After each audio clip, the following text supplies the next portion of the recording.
We are with the American Pharmacists Association, Academy of Student Pharmacists, or APhA-ASP, at the University of Texas at Tyler. In this video, we hope to raise awareness surrounding HPV, what it is, and how to prevent it. So what is HPV? HPV, or human papillomavirus, is a family of viruses that infect the skin and surrounding tissue. At present, there are more than 200 variants that cause a range of illnesses from warts to cancers. Though in some cases, no symptoms can occur and are only present after testing or known exposure. Who can be most affected by exposure? The most vulnerable to the virus are sexually active teens and young adults, or in essence, college-aged individuals. With that being said, even those outside of those age groups are susceptible to contracting HPV. As stated earlier, HPV can not only cause physical growths or warts, but can lead to acute infections and even cervical cancer and other cancers around the genital area. You may now be asking yourself, what can I do to prevent HPV and the effects of the virus? Between 2014 and 2018, there were approximately 26,000 cases of cancer in women and 21,000 cases of cancer in men reported in the United States caused by HPV. In 2021, there are approximately 42 million Americans living with high-risk HPV types. Thankfully, with the advent and progress of modern medicine, we now have ways of mitigating and even preventing the spread, infection, and side effects of HPV.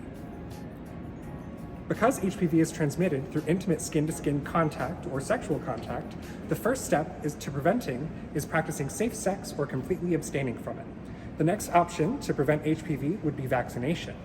Vaccination against HPV will provide highly effective and lasting protection against the long-term effects of HPV, including cancer. Getting vaccinated can prevent 90% of the cancers caused by HPV later in life. The HPV virus, Gardasil 9, is made from portions of the 9 most high-risk strains of the virus. The HPV vaccine should be recommended to all adolescents age 11 to 12 as part of their normal vaccine schedule.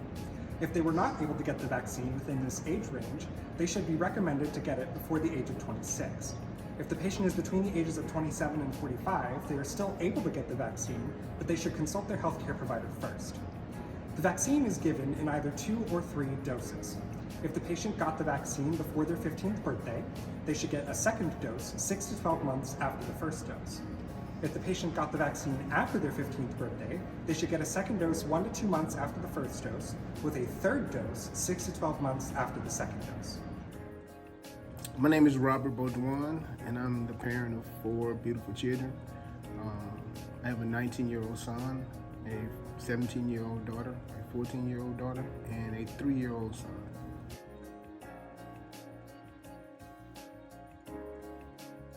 For me, it's risk assessment.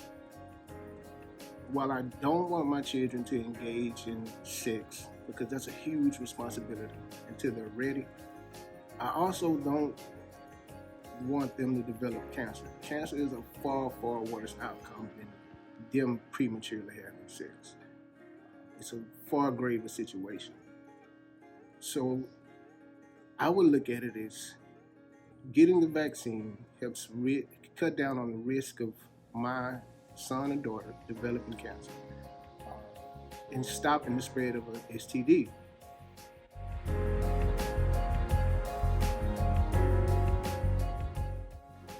The virus doesn't really show a preference. It infects both men and women, boys and girls. So I would encourage all parents, either if they have a young woman or a young male, to get their children vaccinated and just communicate with them. Patients can get the Gardasil 9 vaccine from their primary care provider, the public health department, or their university or college clinic. Even if you have HPV, it is still beneficial to get the vaccine as it may offer protection against other high-risk strains. For more information, you should speak to your healthcare provider. This year, APhA is hosting an HPV vaccination clinic to help protect college-age students against human papillomavirus. Our event will take place on March 15th, 2022 at the University of Texas at Tyler in Tyler, Texas. We have partnered with NetHealth to provide vaccinations to college-age students who are ages 19 to 26 who do not have insurance, or those who are ages 18 and older with Medicaid or CHIP. Provided in the link below this video, you can sign up to receive your HPV vaccine at our event, or find other resources about HPV as well as other vaccine locations. We hope you find our video resourceful and informative. And we hope to see you on March 15th, 2022 at the University of Texas at Tyler in Tyler, Texas.